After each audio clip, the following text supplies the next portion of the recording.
Olá, pessoal, sejam todos bem-vindos à nossa aula de Química Geral. E nessa aula a gente vai aprender um pouco mais sobre ligações químicas. E para iniciar, vamos começar com uma perguntinha básica. Mas afinal, o que é uma ligação química? E para responder essa pergunta, a gente vai iniciar bem do início mesmo, tá? A gente vai iniciar pelo conceito de matéria. Então, pessoal, vamos iniciar aqui com o conceito de matéria e vamos imaginar o seguinte: vamos imaginar esse bloco aqui como sendo um exemplo de matéria. E o conceito de matéria, ele é bem simples. Ele diz o seguinte: a matéria é o material físico do universo, isto é tudo aquilo que tem massa e ocupa um lugar no espaço. Então a gente pode imaginar esse espaço como sendo um imenso vácuo, e esse vácuo ele é ocupado por matéria, né? Então imagine aí, por exemplo, o espaço sideral, ele é ocupado por estrelas, planetas e assim por diante. Já no nosso planeta, tudo que existe, que está à nossa volta, é matéria, né?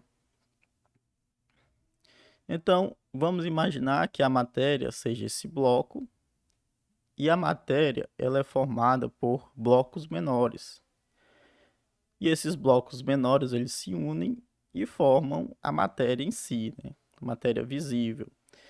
Então, esses blocos menores a gente pode dizer que é a menor unidade de matéria.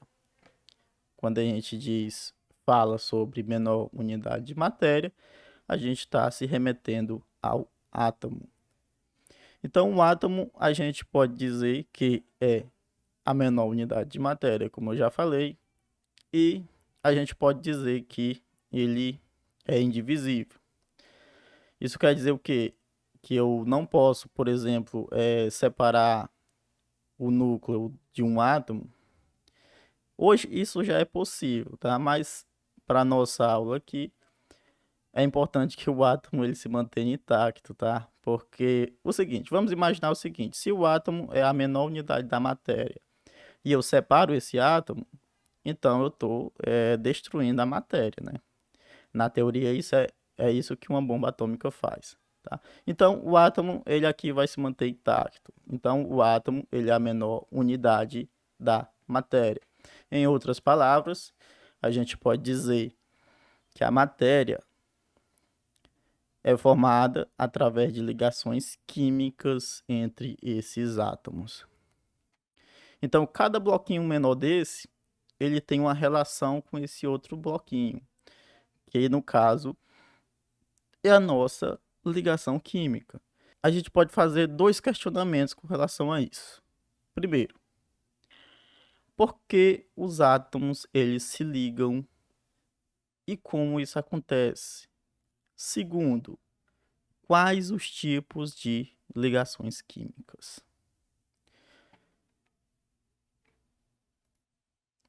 Então, para responder essas duas perguntas, a gente tem que estudar a menor unidade de matéria, que é o átomo.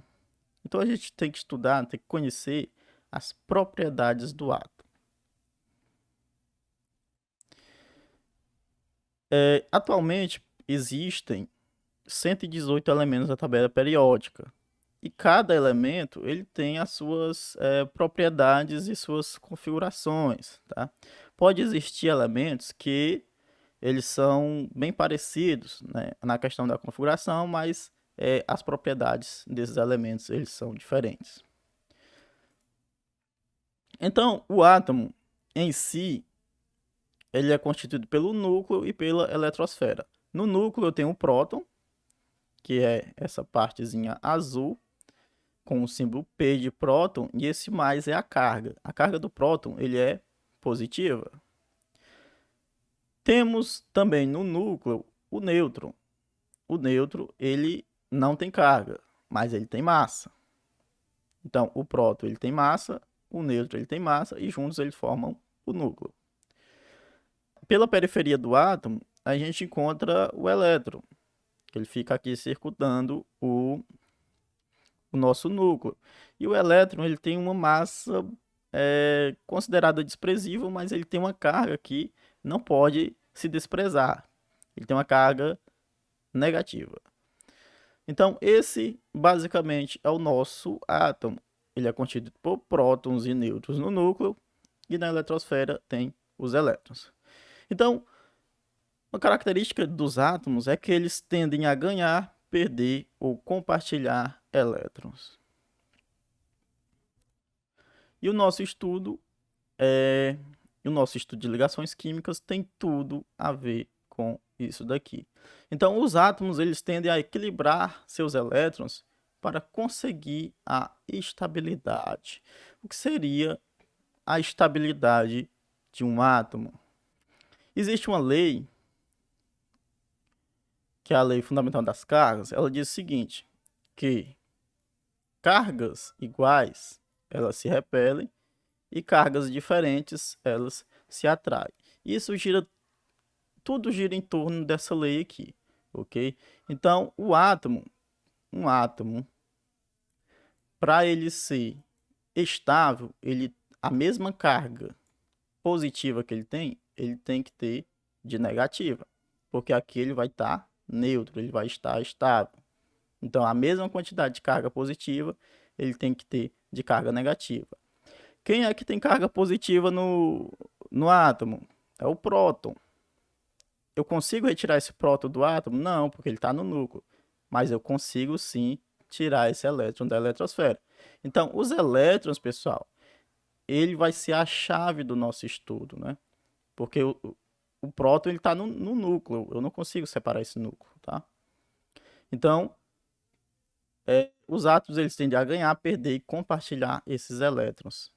Por quê? Por que que os átomos eles perdem, ganham ou compartilham os elétrons? Ora, para conseguir a estabilidade, para ficar estável, para ficar neutro. Então vamos adiante.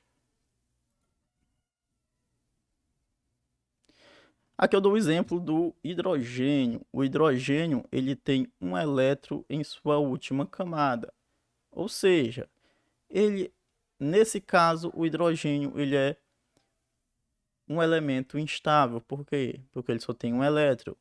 O hidrogênio, para conseguir sua estabilidade, ele precisa de 2 elétrons.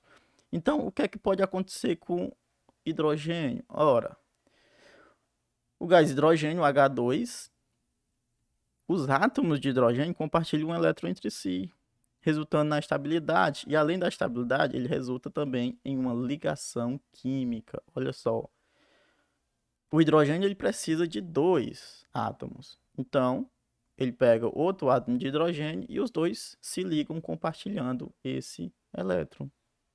Não é simples? Vamos adiante. O que determina a quantidade de elétrons disponível para ligações químicas é a configuração eletrônica de cada elemento. Então vamos ver aqui os exemplos. O hidrogênio ele tem a seguinte configuração. Ele só tem uma camada e ele tem um elétron apenas no subnível S. Então a gente pode dizer que ele tem um elétron na camada de valência. O hélio ele tem a seguinte configuração e a gente pode dizer que ele tem 2 elétrons na camada de valência. Também só tem uma camada e tem 2 elétrons no subnível S. O lítio ele tem a seguinte configuração. A gente pode dizer que ele tem um elétron na camada de valência. Lembrando que camada de valência é a última camada. No caso aqui ele tem 2, a última é a segunda. Na segunda camada ele tem um elétron no subnível S. Vemos o berílio. E a gente pode dizer que o berílio ele tem 2 elétrons na camada de valência. Última camada a segunda. E ele tem 2 elétrons no subnível S. Já o oxigênio, a gente pode dizer que ele tem 6 elétrons na camada de valência. Olha só, a última camada é a segunda. Eu tenho 4 elétrons no subnível P e 2 elétrons no subnível S. Se eu somar 2 mais 4, eu vou ter 6 elétrons. Então vamos ao caso específico aqui do oxigênio. Pronto. O que é que eu posso fazer aqui para distribuir esses 6 elétrons aqui no oxigênio?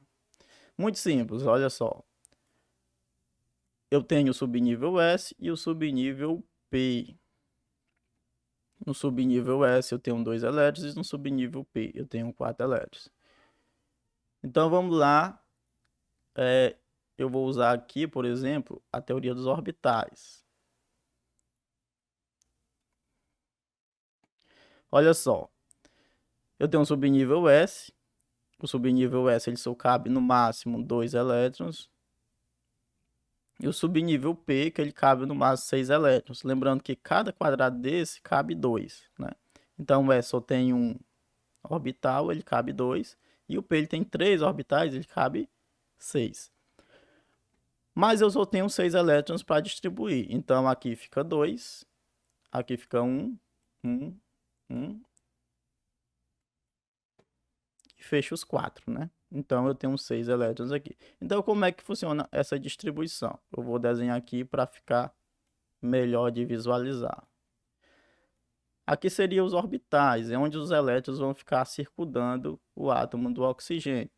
Então, pela regra, eu tenho que fazer o seguinte, eu tenho que colocar um elétron em cada orbital. Então, aqui vai um, vai um, vai um e vai um. Pronto. Em seguida, perceba que eu coloquei 4, faltam 2 ainda. Então, eu posso colocar mais um aqui, mais um aqui. Faltou? Então, eu tenho aqui, olha, 2 orbitais que ainda cabem em um elétron. Esses orbitais são chamados de orbitais ligantes. E, se eles são ligantes, eles podem realizar uma ligação química. Então, esses dois aqui, que estão preenchidos, eles são chamados de não ligantes. Por quê? Porque eles já estão estáveis, olha só. E esse orbital já está estável, está aqui também. Esses dois aqui ainda precisa de um. Então, o oxigênio, eu posso dizer o seguinte, olha, que o oxigênio ele faz 2 ligações simples, ou o oxigênio ele faz uma ligação dupla. Quer exemplo? Na molécula de água, ele tem dois elétrons compartilhados. Esses 2 elétrons vêm para cá, cada um. E na molécula de oxigênio, como o oxigênio sobra 2, outra molécula de oxigênio pode compartilhar esses 2. Então, olha, aqui é a molécula de gás oxigênio, ok? Continuando, então, vamos lá. Tudo gira em torno dessa perda, ganho ou compartilhamento de elétrons, como a gente já viu, né? Então a gente vai ver alguns tipos de ligações químicas. Olha só, quando o átomo ele perde ou ganha elétrons, a gente diz que esta ligação ela é iônica. A ligação iônica, geralmente, ela acontece entre um metal e um ametal. Tá? A gente pode dizer, por exemplo, que o cloreto de sódio ele tem uma ligação iônica, porque esse elétron aqui, o átomo de sódio ele perde para o átomo de cloro, ok? Então, quando os átomos eles compartilham esses elétrons, a gente tem uma ligação que a gente chama de ligação covalente, né? Que é o caso lá do oxigênio, caso lá da molécula de água também. Aqui, por exemplo, a gente pode dizer aquele exemplo que a gente usou anteriormente do gás hidrogênio. Cada um tem um átomo que compartilham entre si, se mantendo assim estável, né? Já que o hidrogênio só precisa de 2 elétrons para manter sua estabilidade. Ainda temos a ligação metálica. Ligações metálicas acontecem quando um metal se liga a outro metal. Em teoria, isto é bem simples. Tá? Olha só, no metal a gente tem... Os metais geralmente eles têm um elétron na última camada. E esses elétrons, quando um metal se liga a outro metal,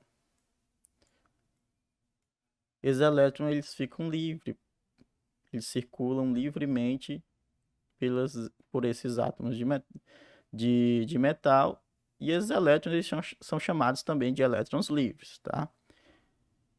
Então, pessoal, chegamos ao fim da nossa aula. Eu espero que a gente tenha visto, a gente viu bem no geral, até porque a aula tem que ser curta, mas eu espero ter sido bem claro no que é uma ligação química e como, no caso, ela acontece e também os tipos. Obrigado e até a próxima.